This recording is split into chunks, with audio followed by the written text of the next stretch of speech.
I am Mayumi de los Reyes, owner of DMY Bake Shop or Maya's Cakes as our brand name.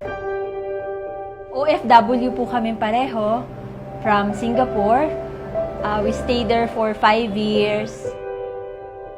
We are in search of passion na hindi ibig sabihin na nasa abroad ka na, love mo yung ginagawa mo. Kasi iba yung passion na nagtatrabaho ka, doing your passion at the same time. Umuwi na yung husband ko, parang after a year, depleting ang savings. Siyempre, pag ang husband mo, walang trabaho din. So, yun yung mga challenges natin as a young family, depleting ang savings, wala ka pang bahay, wala kang sasakyan. Tapos biglang magja-jump ka into parang black hole na hindi mo alam kung ano yung babagsakan mo. And then, I decided to go home. 2014, that's November, yung hindi malilimutang araw ng aking buhay sa mga history. Tapos 2015 po, mga mid-year ng 2015, binuksan namin tong Mayas. Ito po nung binuksan namin, may savings kaming konting na itabi.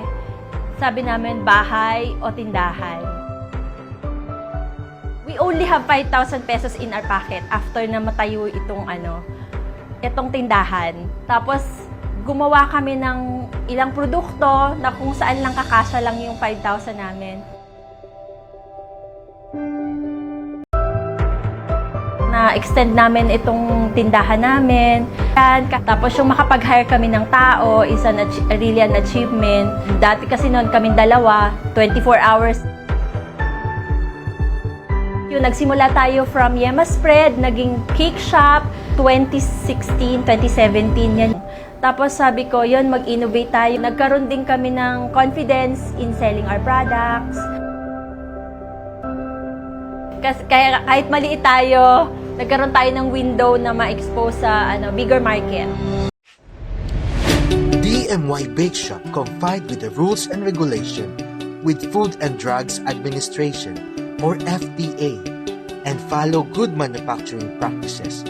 Ensure excellent in food handling, processing, and manufacturing.